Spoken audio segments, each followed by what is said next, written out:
Bonjour. Dans cette vidéo, on va commencer par l'explication de la génétique des bactéries. Comme vous le savez, les bactéries sont des organismes prokaryotes. Prokaryotes veut dire quoi? Qu'elles sont des organismes unicellulaires. Chaque organisme est fait d'une seule cellule et la matière génétique de ces organismes-là, qui sont les bactéries, n'est pas entourée d'une membrane nucléaire. C'est-à-dire qu'ici, vous voyez le nucléo, euh, la matière génétique de cette bactérie qui s'appelle nucléoïde, et cela est fait de ADN avec le cytosol tout autour. Donc ça, c'est pas un noyau véritable comme les noyaux des cellules eucaryotes. Pourquoi? Parce que nous avons un seul chromosome ou une seule molécule d'ADN et cette molécule-là n'est pas entourée d'une membrane nucléaire. Ce diagramme-là vous représente ou vous montre la structure d'une bactérie. Vous pouvez alors voir le nucléoïde et c'est formé d'ADN avec du cytosol. Et puis, nous pouvons voir aussi le cytoplasme. Le cytoplasme, c'est le cytosol avec les organelles. Et vous voyez, et vous connaissez d'ailleurs que les organelles qui sont présentes dans les bactéries ne sont pas nombrables. Nous avons seulement les ribosomes. Les ribosomes sont présents dans toutes les cellules, que ce soit des cellules prokaryotes ou des cellules eucaryotes, parce que les ribosomes sont le site essentiel pour la synthèse des protéines. Et comme toutes les cellules ont besoin de protéines, donc toutes les cellules vont avoir ces organelles ou ce genre d'organelles qui est le ribosome. Ensuite, nous avons bien sûr une membrane plasmique ou la membrane qui est présente tout autour de la cellule et c'est la membrane cellulaire qui entoure la cellule et nous avons une paroi cellulaire qui d'ailleurs n'est pas présente dans les cellules euh, eucaryotes animales et cette paroi cellulaire n'est pas formée de cellulose comme la paroi cellulaire des cellules des plantes, mais cette paroi cellulaire est formée de peptides et de carbohydrates. Et nous avons dans certaines bactéries une capsule et cette capsule entoure la paroi cellulaire et la membrane plasmique. Et nous avons aussi, dans certains types de bactéries, nous avons une flagelle. Et la flagelle est une structure qui aide la bactérie à s'avancer dans n'importe quel environnement aqueux qui contient de l'eau. Et nous avons cette structure très fine, très délicate qui s'appelle le pilus. Et le pilus euh, va aider la bactérie, si elle possède ce pilus-là, ça va l'aider à échanger des matières avec d'autres bactéries comme les plasmides par exemple.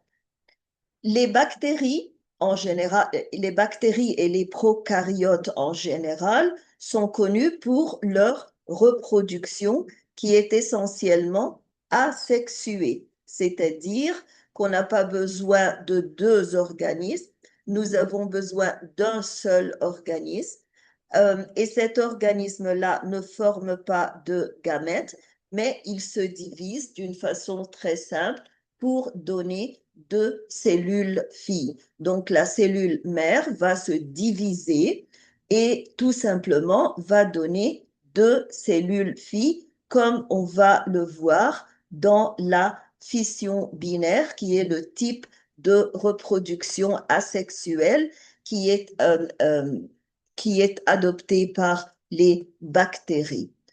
Euh, donc, les bactéries se multiplient d'une façon asexuelle et la reproduction asexuelle est connue pour un minimum de variabilité génétique parce que les cellules filles sont une copie exacte de la cellule originale.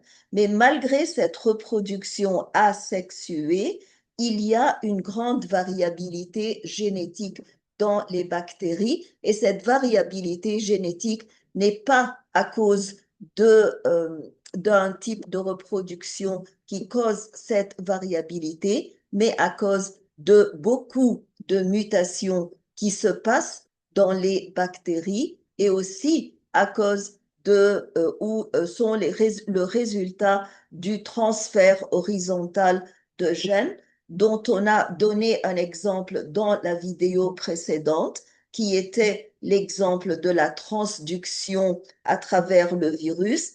Et nous allons en donner deux autres exemples dans cette vidéo. Nous allons parler de la conjugaison et nous allons aussi parler de la transformation bactérienne. Euh, que ce soit les mutations ou le transfert horizontal de gènes à travers la transduction ou à travers la transformation ou à travers la conjugaison, ces mécanismes vont aider les bactéries à avoir plus d'adaptation aux changements environnementaux. Pourquoi? Parce que chaque fois qu'il y a un changement de l'environnement, donc il y aura certaines espèces de bactéries qui seront très bien adaptées parce qu'elles sont différentes des autres espèces où les mutations n'ont pas eu lieu ou, où les recombinaisons génétiques à travers le transfert horizontal n'ont pas eu lieu. Donc, ces mécanismes de variation et de diversité vont aider les bactéries à beaucoup plus d'adaptation et aussi, il y aura des souches résistantes aux antibiotiques parce que les mutations euh, résultent en des souches qui sont résistantes à beaucoup d'antibiotiques et ceci se passe très fréquemment. Mais nous pouvons le faire exprès d'une façon intentionnelle à partir de ou en utilisant le transfert horizontal de gènes et c'est ce qu'on va discuter dans cette vidéo. On va tout d'abord parler de la matière génétique de la bactérie. C'est ce qu'on appelle le chromosome bactérien. Le chromosome bactérien se compose de quoi? C'est une seule molécule d'ADN. Cette molécule d'ADN n'est pas linéaire, elle est circulaire et elle est en même temps bicaténaire, c'est-à-dire qu'elle est formée de deux brins d'ADN. Et cette molécule, on peut pas dire que cette molécule est un vrai chromosome. Je n'aime pas que l'on appelle un chromosome parce que les chromosomes dans les eucaryotes sont condensés parce qu'il y a les protéines nucléaires histone et non histone. Mais ici, elles sont justement condensées, mais sans avoir ces protéines nucléaires. Donc, c'est pas de la vraie chromatine.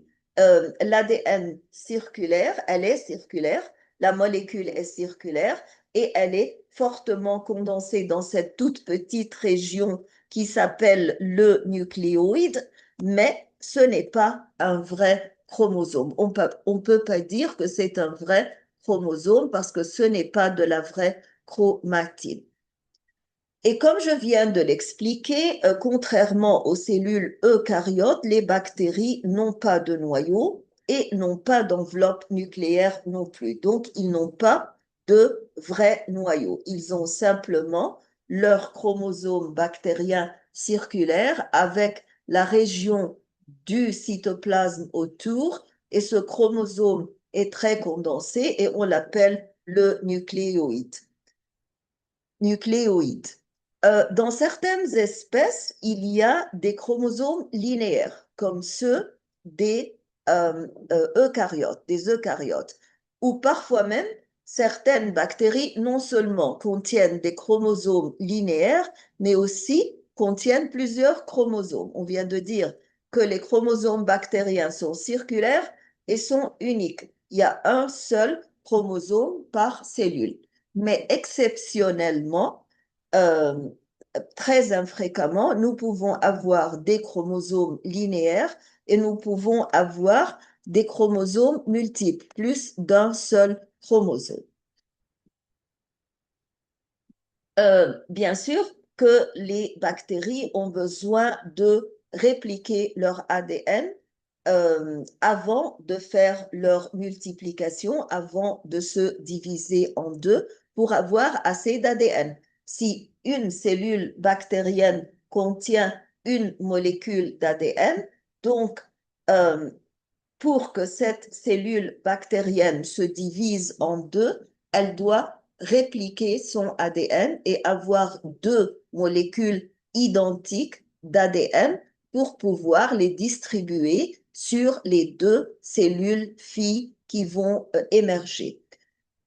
Donc, il faut répliquer l'ADN bactérien.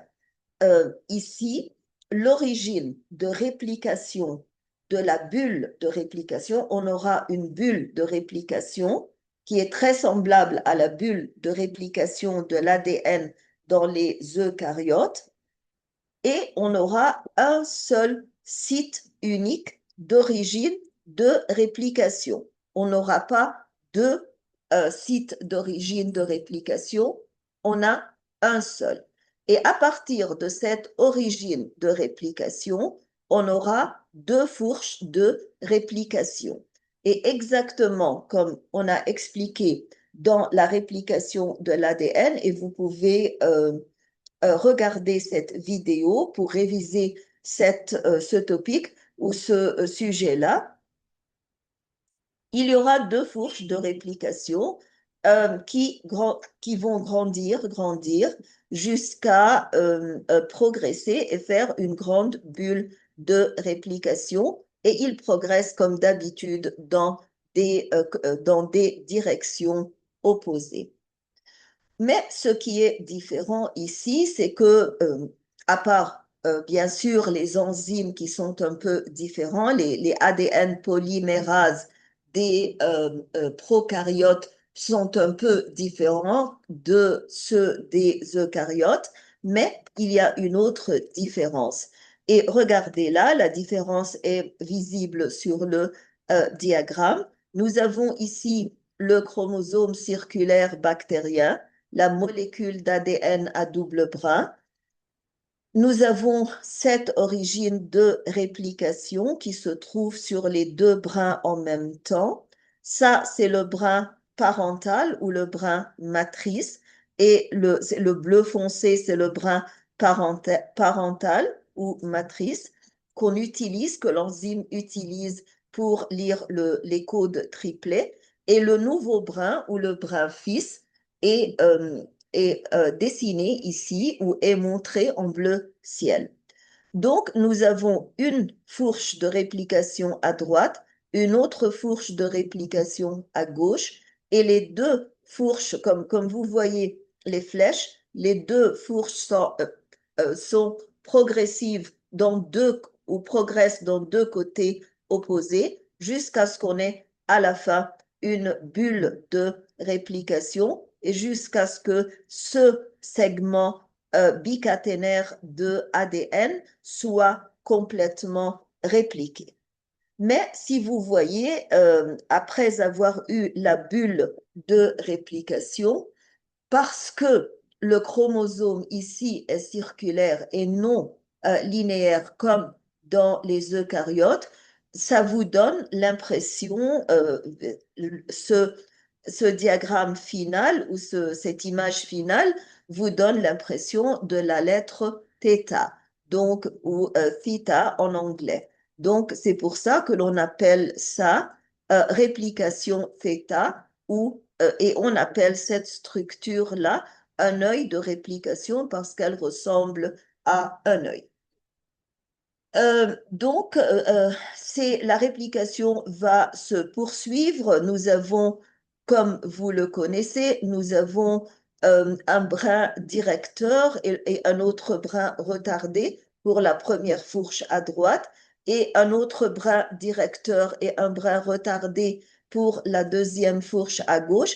Mais à la fin, nous allons voir que euh, la réplication va se poursuivre jusqu'à ce que les deux fourches vont se rejoigner au niveau du site de terminaison. Donc, il y avait un site d'origine qui était le même sur les deux brins et puis on va avoir encore une fois un site de terminaison, c'est-à-dire si on commence ici, parce que les nombres les extrémités 3' et 5' ne sont pas écrites, donc on ne peut pas déterminer quel brin est le brin directeur et quel brin est le brin retardé qui va être produit en fragments d'Okazaki. Mais si on commence ici, donc ça c'est le brin directeur et ça c'est le brin retardé. Ici, ça sera le brin directeur et l'autre retardé, mais ils vont se terminer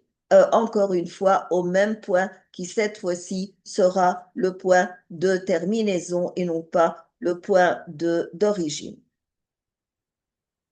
Donc, il faut répliquer l'ADN avant la reproduction bactérienne. Et la reproduction bactérienne veut simplement dire qu'on commence par une cellule bactérienne et on aboutit à avoir deux cellules bactériennes filles. Et juste comme je viens de le dire, il faut multiplier ou faire une copie fidèle de l'ADN avant de commencer cette division mitotique. Mais ce n'est pas une division mitotique compliquée comme celle des eucaryotes. La seule chose commune entre la fission binaire, qui est le mode de reproduction ici, et la division mitotique cellulaire dans les eucaryotes, c'est que si vous commencez par un certain nombre de chromosomes, qui est ici un chromosome, les cellules filles vont avoir exactement le même nombre qui est un seul chromosome. Donc la fission binaire est un système de reproduction ou un moyen de reproduction qui est asexuel et qui est beaucoup plus simple que la division mitotique, c'est-à-dire qu'on n'aura pas d'interphase, de prophase, de métaphase, etc.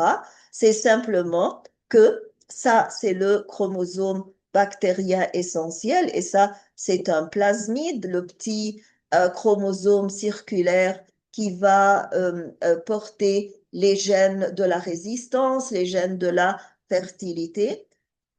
Et ce qui se passe, c'est qu'on commence par dupliquer, par faire une copie fidèle du chromosome bactérien et on réplique en même temps l'ADN du plasmide.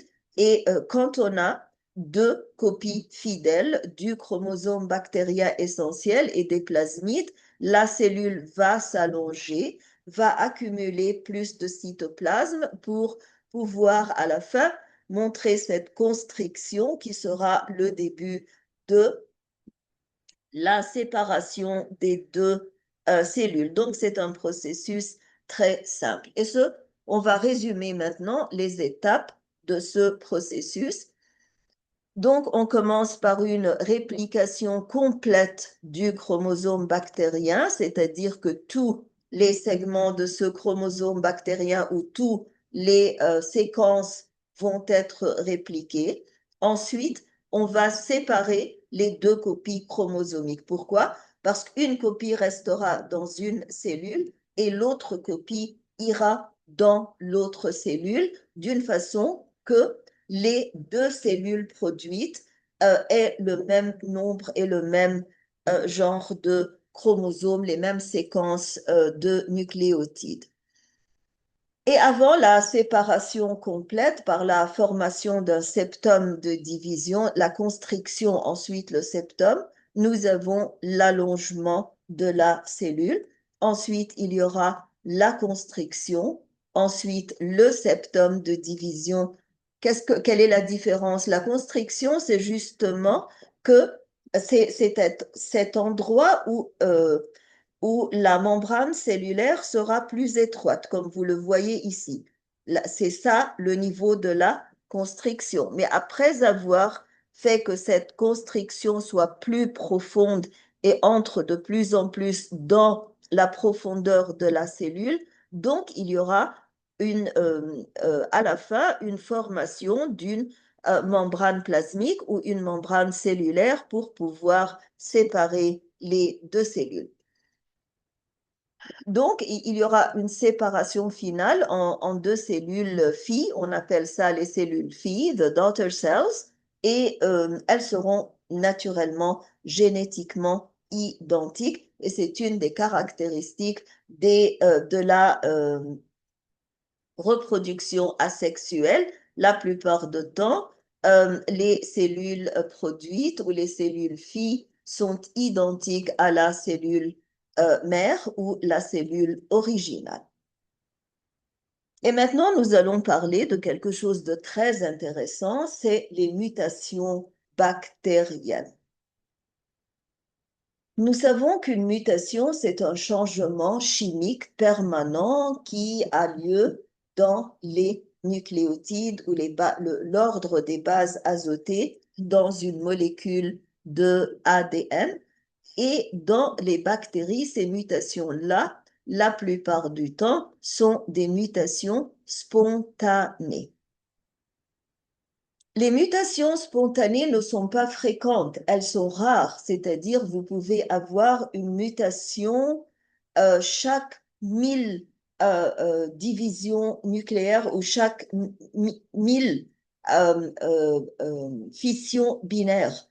Mais le problème, c'est pas le pourcentage ou la fréquence des mutations, mais c'est la vitesse de la multiplication des bactéries. Parce que si les bactéries euh, si les populations de bactéries se reproduisent très rapidement d'une façon à avoir plusieurs millions de bactéries par jour, donc même si le taux ou la fréquence de mutation est une mutation par 1000 divisions, donc à la fin du jour, vous allez avoir un grand nombre de mutations. Et comme on a dit plusieurs fois, les mutations égale diversité ou diversification, variation, plus d'adaptation au changement de l'environnement et plus de sélection naturelle pour favoriser les organismes qui sont les plus adaptés à l'environnement et qui sont capables de survivre, de se multiplier, d'augmenter et de préserver leur espèce. Dans les deux vidéos précédentes, nous avons parlé du transfert horizontal de gènes. Et nous savons que dans les organismes supérieurs, qu'est-ce que nous voulons dire par les organismes supérieurs? Nous parlons donc des organismes multicellulaires, des organismes qui sont plus complexes, des organismes qui sont faits de cellules eucaryotes, mais les bactéries sont des organismes moins supérieurs, plus inférieurs.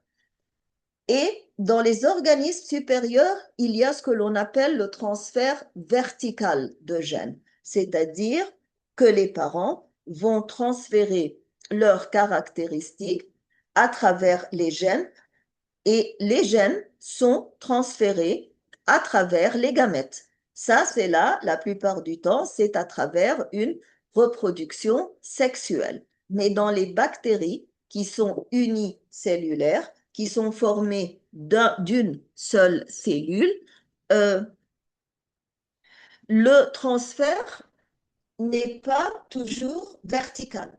Il y a un transfert vertical, naturellement, c'est celui qui a eu lieu à travers la fission binaire. Mais il y a un autre transfert horizontal, c'est-à-dire sans gamètes et sans transfert de parents à fils ou fille ou de cellules mères à des cellules filles. C'est ce qu'on appelle ça, c'est ce qu'on appelle le transfert horizontal de gènes. Donc, les bactéries peuvent acquérir du matériel génétique provenant d'autres bactéries, d'autres espèces. Et on en a parlé dans les vidéos précédentes. Et l'importance de ce transfert horizontal de gènes, c'est que les changements qui ont lieu à cause de ce transfert horizontal de gènes sont bien plus rapides, beaucoup plus rapides que les mutations spontanées seules. Il y a trois principaux mécanismes de transfert horizontal de gènes. C'est la transformation, la conjugaison et la transduction. Nous avons parlé de la transduction et maintenant, nous allons parler de la transformation bactérienne. Et la transformation bactérienne a été expliquée et mise en évidence pendant une expérience au laboratoire d'un savant qui s'appelle Frederick Griffith en 1928. Euh, Son but, ce n'était pas de prouver qu'il y a un transfert horizontal de gènes à travers la transformation, mais son but, c'était de travailler sur une bactérie très spéciale qui s'appelle Streptococcus pneumoniae. Et anciennement, on l'appelait Diplococcus pneumoniae parce qu'elle est formée de deux sphères qui sont attachées les uns les autres. Le but de Frédéric Griffith était d'étudier l'effet du Streptococcus pneumoniae sur les poumons des souris ou des rats qu'il utilisait au laboratoire. Et il y avait deux souches, une souche qui était virulente et une souche qui était non virulente. Il a prouvé que les souches virulentes étaient capables de causer la mort de l'organisme et que les souches non virulentes n'étaient pas capables de causer la mort de l'organisme, mais simplement de causer une maladie très faible des poumons. Mais pendant les étapes de son expérience, il a aussi prouvé quelque chose parce qu'il avait fait une étape additionnelle qui était euh, prendre ces organismes qui étaient morts et euh, étudier ou répondre à une très importante question. Est-ce qu'il y a une matière qui peut être transférée de ces organismes morts parce qu'ils ont souffert de pneumonie très sévère? Est-ce que ce facteur-là qui a causé la maladie peut être transféré à des souris vivantes ou à des animaux vivants et leur causer la mort? Il a prouvé à travers son expérience qu'une substance qui est produite ou issue d'une souche virulente de bactéries mortes pouvait modifier génétiquement des bactéries vivantes d'une souche non virulente. Donc, comme vous le savez, parce que nous avons étudié ça tout au début du chapitre de la biologie moléculaire, qu'il y avait un groupe d'animaux qui ont été injectés par la souche virulente et qui sont morts et qui maintenant ont dans leur corps les souches virulentes, et un autre groupe d'organismes qui contiennent des bactéries qui ne sont pas virulentes et qui ont seulement une forme très légère de pneumonie. Donc, en mettant les deux ensemble, il a trouvé qu'il y a une substance qui quitte les cellules ou les bactéries de la première souche virulente, même quand elle est morte, et qui peut être absorbée par une autre souche de bactéries vivantes et la transformer en des bactéries virulentes. Donc, ce processus d'absorption de l'ADN libre par les cellules bactériennes non virulentes et les transformer en bactéries virulentes, c'est ce qu'on appelle la transformation. Donc, la transformation, c'est quoi? C'est l'absorption d'ADN libre euh, à travers la membrane cellulaire d'une bactérie. Et cet ADN libre va être incorporé dans l'ADN d'une autre bactérie pour modifier ou changer cette bactérie. Donc, si cet ADN libre euh, porte le gène de virulence, donc quand il sera absorbé par cette bactérie qui était non virulente, ce morceau d'ADN va être intégré dans l'ADN bactérien non virulent et cette bactérie va acquérir la propriété ou le caractéristique de virulence. Donc, lorsque cet ADN est intégré au chromosome bactérien, il va entraîner une modification et cette modification va être permanente. C'est une modification stable et naturellement, quand vous changez le génotype, vous allez changer la caractéristique ou le phénotype.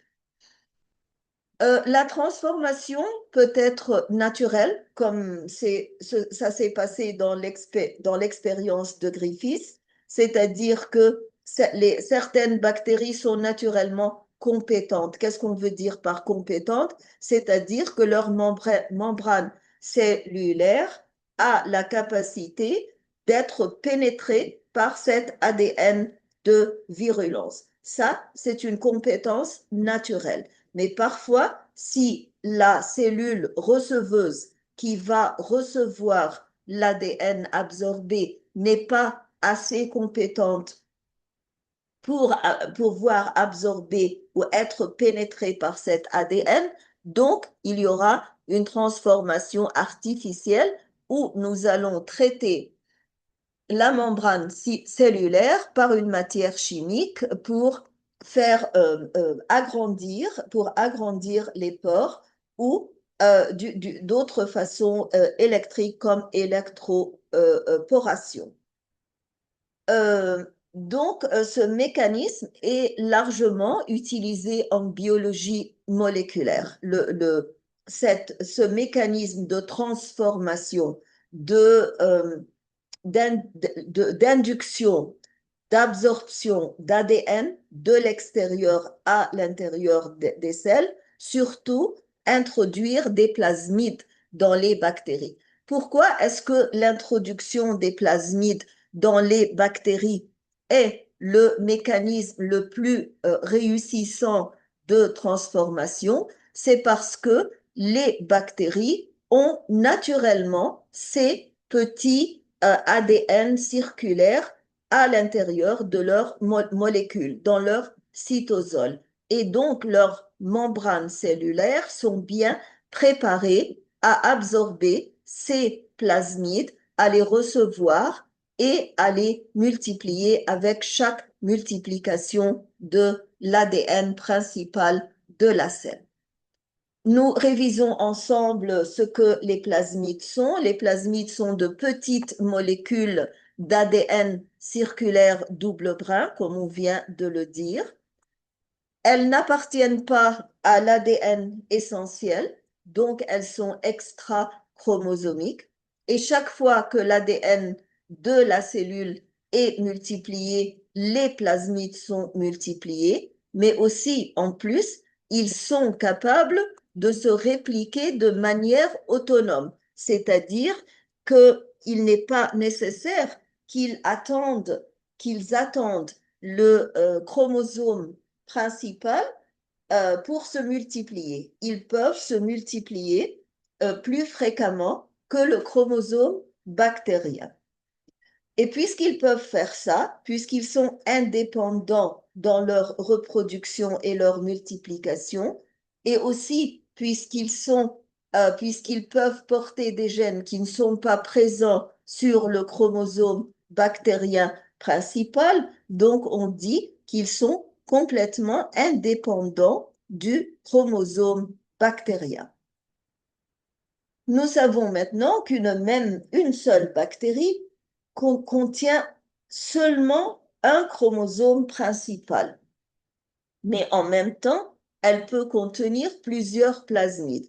Donc, une des différences principales entre les plasmides et le chromosome principal, c'est que le chromosome principal est singulier, unique, un seul, mais les plasmides sont nombreux. Une autre différence, c'est que le plasmide est plus petit que le chromosome principal. Et une troisième différence, c'est que le plasmide peut porter des gènes comme les gènes de résistance et de fertilité qui ne sont pas présents sur le chromosome principal. Et une quatrième différence, c'est que les plasmides peuvent quitter la cellule et réentrer dans une autre cellule, alors que l'ADN principal est trop grand pour faire ça. Mais ce qui est commun entre les deux, euh, c'est pas seulement qu'ils sont des molécules d'ADN, mais c'est que les gènes portés, soit par les plasmides ou par l'ADN principal, sont exprimés. Qu'est-ce qu'on veut dire par exprimés? C'est-à-dire qu'ils sont euh, transcrits, ensuite traduits en protéines au même titre que les gènes chromosomiques sur la molécule d'ADN principale. Qu'est-ce qu'on veut dire par au même titre? On veut dire de la même façon, c'est-à-dire en utilisant la même machinerie cellulaire, bactérienne, les mêmes ribosomes, la même ARN polymérase, l'enzyme ARN polymérase. Donc, pendant la transcription d'ARN messager et pendant la traduction de cet ARN messager en une chaîne polypeptidique, on suit les mêmes règles, on utilise les mêmes enzymes sans distinction d'origine, c'est-à-dire sans demander si cet ADN appartient au plasmide ou appartient au chromosome bactérien principal. Donc, si nous voulons résumer ou récapituler l'importance ou les avantages des plasmides, donc on peut résumer ça dans un seul mot, plus d'adaptation. Quels sont les avantages adaptifs des plasmides ou pourquoi dit-on que les plasmides confèrent des avantages adaptifs? Pourquoi est-ce qu'ils font que la cellule bactérienne soit plus adaptée à l'environnement? Tout d'abord, parce que à travers les plasmides, comme on vient de dire, on peut donner ou conférer de la résistance aux antibiotiques parce qu'il y a un gène très important porté sur le plasmide qui est le gène de la résistance aux antibiotiques. Mais aussi, il y a un autre gène qui est fréquemment présent sur les plasmides qui est le gène de toxine. Donc, si une souche de bactéries donne un plasmide à une autre souche de bactéries et ce plasmide-là porte un gène pour la production de toxines, donc si la seconde souche n'était pas toxique auparavant, elle va devenir toxique parce qu'elle a acquis ce gène de toxicité ou ce gène qui lui permet de produire certaines protéines qui sont toxiques.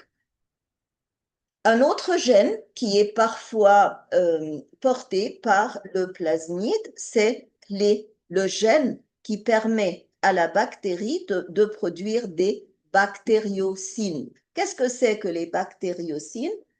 Les bactériocines sont des protéines produites par quelques souches de bactéries et qui ont les propriétés d'antibiotiques, c'est-à-dire qu'elles peuvent tuer d'autres bactéries qui ont quelques propriétés en commun avec la, euh, la bactérie productrice. Donc, ils ressemblent à des antibiotiques, mais ce sont pas des antibiotiques produits dans le laboratoire ou synthétisés dans le laboratoire, mais ce sont des antibiotiques qui sont produits par la bactérie elle-même. Et c'est bizarre parce que nous utilisons les antibiotiques pour tuer les bactéries, pour stopper la division des bactéries, mais certaines bactéries ont la capacité de produire des